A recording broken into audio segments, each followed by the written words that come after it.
Desisyon po yan ng House of Representatives. So, yan po ay nalaman na po kung ano po naging desisyon. So, ginagalang po ng Pangulo kung ano man ang desisyon ng House of Representatives.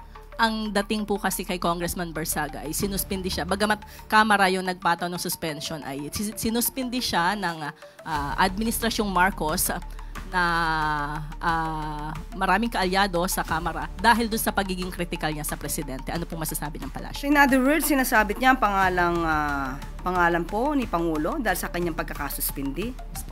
Unang-una po yung mga lewd photos na kanyang pinost. Hindi naman po kasama ang Pangulo nung ito ay kanyang ginawa. Hindi naman kasama ang Pangulo nung ito pinost. At yung mga sinasabi niya mga umanong disinformation laban sa AFP, hindi rin po yata kasama ang Pangulo sa kanyang mga umanong disinformation. So sa ating nakikita rito, ginagamit lamang ang pangalan ni Pangulong Marcos Jr. para ma-justify ang kanyang mga ginagawang disinformation.